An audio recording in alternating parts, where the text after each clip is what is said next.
Workout 4, 3-person teams. This is a 6-minute AMRAP with athletes switching every 2 minutes. 10 synchro single dumbbell shoulder to overhead, 10 synchro sit-ups, and 10 synchro dumbbell goblet squats. At 3, 2, 1, go, athletes A and B will begin the workout while athlete C rests. Athletes A and B will complete as many rounds and reps as possible in 2 minutes. The movements must be completed in sync for the reps to count. After 2 minutes, the team will switch and athlete B and C will work while athlete A rests. After the next 2 minutes, the switch occurs again, and now athlete C and athlete A will work while athlete B rests. The workout ends with the third 2-minute set completed. Workout 4 movement standards. Single dumbbell shoulder to overhead.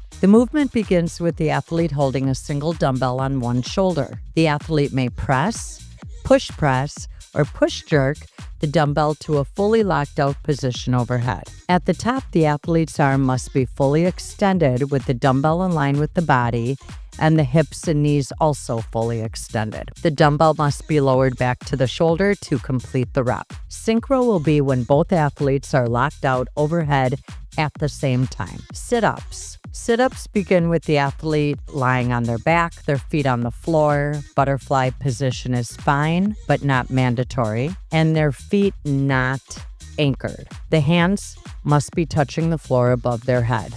The athlete then sits up until the hands touch the toes, not the midfoot, the toes. The feet cannot leave the floor at any time during any part of the sit-up. A standard ab mat is allowed but not required. If used, the ab mat must be positioned at the lumbar spine. Synchro will be when both athletes are sitting up and their hands are touching their toes. A no rep will include not touching the floor above the head with both hands and also not touching the toes. Dumbbell goblet squats.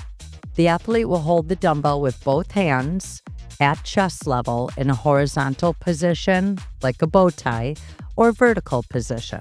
The movement begins with the athlete standing tall, and then they must lower their hips until the hip crease is below the top of the knees. The athlete must then return to a fully standing position with hips and knees fully extended to complete the rep. Reps will be considered synchro when both athletes reach the bottom of the squat and at the top of the squat with hips and knees completely locked out.